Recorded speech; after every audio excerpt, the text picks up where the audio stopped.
Today's film is Stonewalling, 2022. I actually fell asleep for 10 minutes or so the first time I watched it, but I think that's actually okay, and I will come back to that at the end of the review. Stonewalling is the third collaboration between the married couple that directs this film, Ryuji Otsuka and Huang Ji, and the lead actress. I will note here that I have not seen Egg and Stone, nor have I seen Foolish Bird. There are other collaborations, but they are in my watch list. Stonewalling is a Chinese film shot on location using non-professional Chinese actors, but is technically a Japanese production. I don't know the full details, but I do know there's been a pretty substantial bit of crackdown against films, especially art films, and especially ones that are further away from positive perspectives on modern China. I know one film, for example, 1 Second, had all sorts of rumors going around China forcing a second edit and trying to prevent it from getting into festivals for fear that it would shine a spot on the negative aspects of The Great Leap Forward. So as a result, this film ended up being a Japanese production.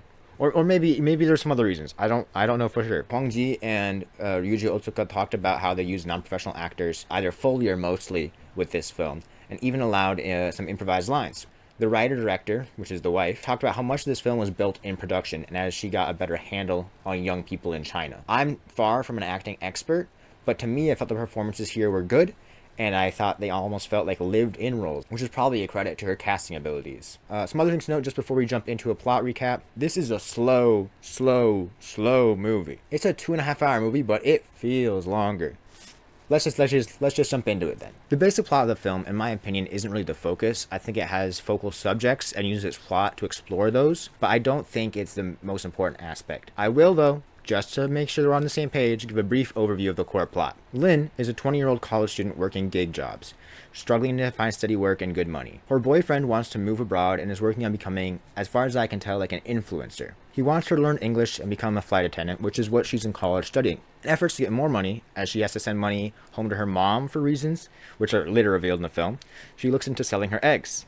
However, she discovers she can't because she is pregnant. Her boyfriend tells her not to keep it, and she moves back to her parents' home. This is around 30 minutes in. One note here is actually on her return. Her parents are literally not there. I think that information alone kind of helps give an understanding of what the relationship is like. Lynn's mom, who's been getting into a multi-level marketing scheme, also tells Lynn to get an abortion. We get the reveal that her mom is being extorted, ostensibly for victim compensation due to delivering a stillbirth, which maybe indicates her practice was less than legal. But there's just so much other less than legal stuff going on, I'm not fully certain. But I've seen multiple different subtitles, at least 2, and I've read a variety of different takes on things, so I'm not fully certain what kind of information is getting across to different people viewing this film. It may have actually been like a third-term abortion attempt because it stated that the woman had come to Lynn's mom for an abortion or something. Lynn's mom has to pay 15k yuan a month to the boss, as he's called, kind of implying like a triad or gang, something of that nature here. 15k yuan a month is around $2,000 USD per month. Lynn recognized that the extortion is based on delivering a dead baby, and as such offers up the baby she's carrying in exchange for the debt and extortion. Lynn pushes for a signed contract, but due to the illegality of basically all of it, the boss, or boss as I'll refer to him from now on, says a verbal agreement will suffice. So it's still, like pretty dubious if that'll work. Lynn then executes that plan, carrying the baby to term, meeting with the boss at times to argue and ensure the health of the baby. As well, China does not have the one-child policy in effect anymore. The ideas that policy built are still so clearly present, pushing for absurd eugenics level shit with this baby. And there's more on that actually, which we'll come back to in the next section. During the time of Lynn carrying the baby to term, other events happen also, including her standing in as a door mother to women selling their eggs, her mom's continued Vital Cream obsession, which is the MLM's name, and Lynn trying other methods of getting money. We get consistent pushback from boss, because he'd rather be getting around $2,000 a month than no money for many months and also a baby. He even pushes for them to take care of the baby for 1 year to prove the mental health of the baby. Around 110 minutes in of the 150-minute runtime, Lynn is full pregnant. She's now starting to look at what comes next. Earlier in the film, she did not engage with and not to seem to put much effort into or even care about learning English, which was a key part of becoming a flight attendant apparently. She's planning on going back to college and such, but then COVID. Yes, that's right. If you couldn't tell from this mask and the film poster, this film is set in 2019 and goes into 2020. With COVID here, there's panic and there's buying of masks. Lynn, at full pregnancy, is left as her parents go to the grandparents for New Year's. Because of perceptions around pregnancy, Lynn and her parents lie to her grandparents that she isn't pregnant and is instead still at school with too much schoolwork to come home for the holidays. In reality, Lynn is selling COVID masks out of their clinic, Initially at 5 yuan per mask, but after a couple of cuts, already up to 25 yuan per mask. Here, in this empty city, her boyfriend returns. They walk around the city in masks, wiping down anything and everything they touch or sit on. She pays him back the 5,000 yuan from the beginning of the film that he had used on the English class he claimed he had wasted on her. He says he needs more time to think about us, and she realizes that it's basically a breakup. As so often happens in this film, people are unwilling or unable to be direct. Lin gives birth and Boss meets with Lin's mom, setting a time and place to give the baby. The ostensible victim, being compensated, did not come to this meeting and actually only showed up to one meeting the entire film where she just called Lin naive and left. This baby is unwanted. Lin doesn't seem to want it or like it. Lin and her family don't want the relatives to know, and Lin plans on going back to college. The compensated victim doesn't want it. You'll recall she wanted an abortion and didn't show up to any of the meetings. And Boss doesn't want it. This whole thing was basically a pretext for his extortion. And now, we're here. A black car in a parking lot. Lin's parents get out and Lin's mom claims Boss will surely come. In the car, we just have Lin and the baby. Lin desires some fresh air, but the cold of it upsets the baby and it cries. And it cries, and it cries. Lin's breast still hurts, mirroring the beginning of this film where her breast hurt, which was the first sign of pregnancy. Then Lin gets out too. An unwanted baby, in an empty car, in pandemic China, in winter. And that's how the film ends. This can leave us with some questions. Is Boss coming or not? I think obviously no. So then what do they do? I mean, I kind of think, again, it's pretty clear, but I've seen plenty of people claim the ending sucks or is whatever, or who's to say. But I think, again, the plot's not really the focus of this film. I think it's about the focal points. The focal points in the film, to me, are more about China's consumerism, how women exist within that context, and the pregnant experience. I think it further includes discussion of the challenges of young people and poor people presently. The first three, consumerism, women, and pregnancy, are obviously all tied together somewhat, but each are spoken about separately too. It's kind of that triple Venn diagram idea. So much of this film is about consumerism, from Lin's bag being a Coach bag, to people making sure you know what brand they're selling, to selling points of things being that it's an import. It's like almost import fetishism. It's not any toothpaste, it's New Zealand toothpaste. It's not any cream, it's Vital cream. Even though it's itchy and it sucks. But ooh, if I can just sell enough, then I'll become rich, or whatever typical MLM bullshit. Like, look at Lin and her family and many others' first reaction to COVID. A rush to the store to bulk buy masks and to sell them at a profit. Boss is a good man because he bought them high quality baby food. It's not even about the item itself, but about the price tag attached. His Mercedes car, his Buick car, his Apple phone. He's worth trusting because he's rich and runs a business. It's about perception of wealth. And it's not just items, it's people, man. Like, Lin's first job that we see her doing is basically just as a stand-in for a mannequin. When it comes to selling eggs, the women are examined as goods, with the client often talking to the door mother or representative rather than the woman. For example, in the first scene where we reveal that Lin's pregnant, the woman looking for a donor's questions included: how old are you? Are your grandparents alive? What's your major? How tall are you? And stand up. Oh, those are good cheekbones. Is your nose real? And then she gives them a math problem. Later, when Lin works as a dorm mother, the girl she's with gets sent out of the room as the guy offers Lin a job as his secretary and asks if she's available instead. The questions he asked his possible donor included: height, blood type, self-described personality, did you have boyfriends before, what's your dream job, and then he makes her dance for him. Ugh.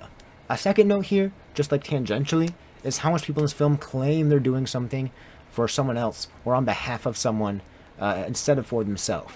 The woman looking for a donor said she needs high IQ and good DNA because it's on behalf of someone coming back from abroad, after all. The guy asked if there are better ones after meeting Faye, the girl that Lin was watching over, because it's not for him after all, which is the same excuse Boss gives when extorting the parents and pushing for weird eugenic standards with the baby. It's always not selfish. The boyfriend isn't selfishly against Lin keeping the baby. He offers it about how she'd regret it and how the timing isn't right for both of them and how she'd have to take time off school. It's unfair to her if she had it. It's her loss of opportunities. Lin keeps her baby to pay off her mom's debt.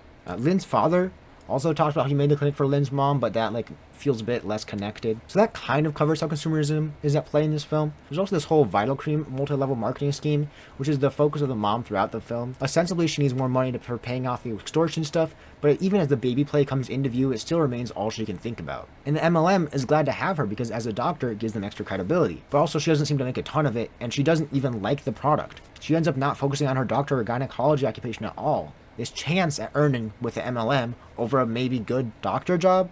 Again, not super certain how shady it is, but it's She seems pretty capable when she's helping Lin with her pregnancy. So, another just like note here with consumerism is I want to talk about phones briefly in this film. So many moments that you would have in a normal version of this same story, like all these dramatic moments, aren't really shown.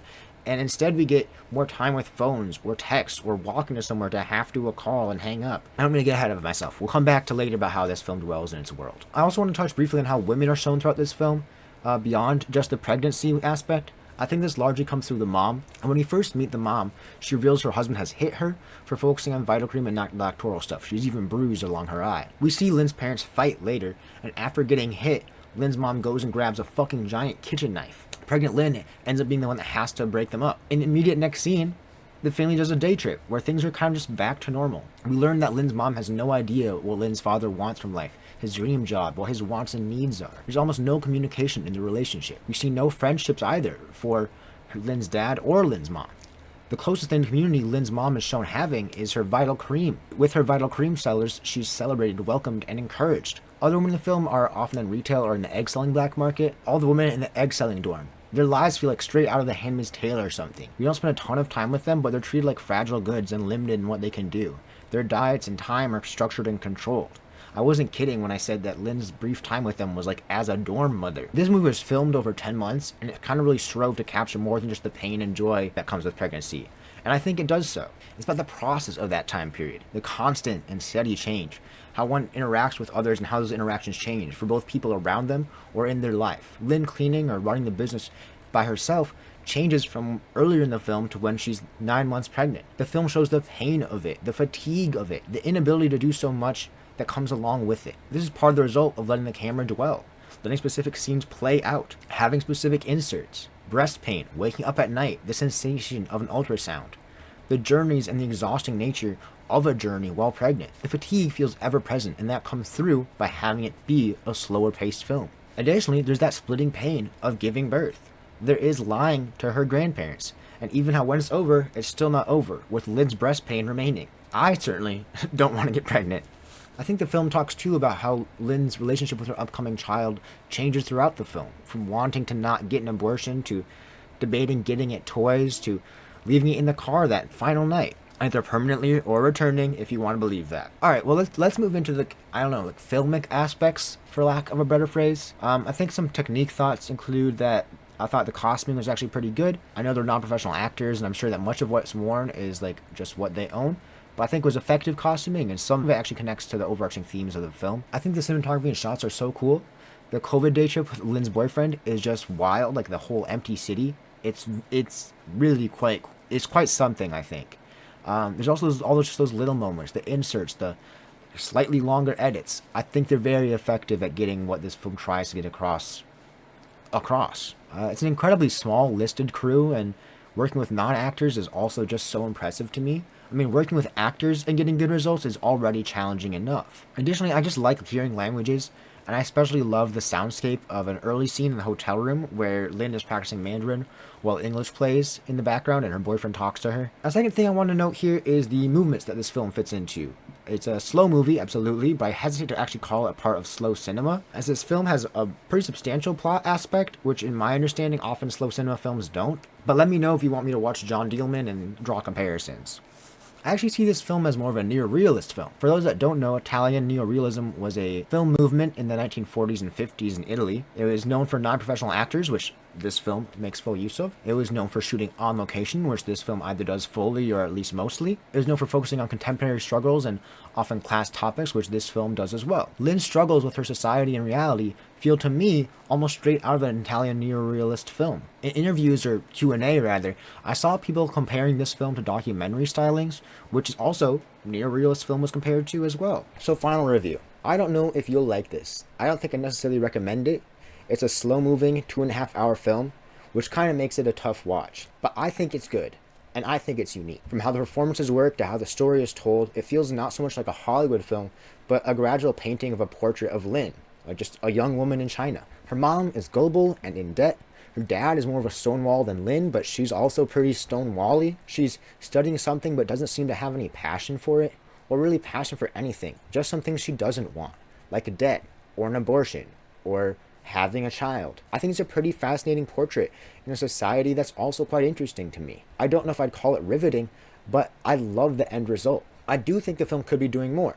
Many scenes touch on multiple ideas, and even when the camera dwells or it's a slower scene, the film can be accomplishing more than just this is how life is, bringing in the commentary it wishes to make or adding to that portrait. Additionally, I do like slice of life stuff and slower films, so I think that probably helps boost this film for me. So as a result, I'm going to give Stonewalling 2022 a 4 out of 5. I feel much more confident in my rating this time also that I didn't fall asleep. So then, finally, you know what, let's talk about that. Why do I think it's okay to fall asleep while watching this film? I mean, I kind of don't, to be honest with you.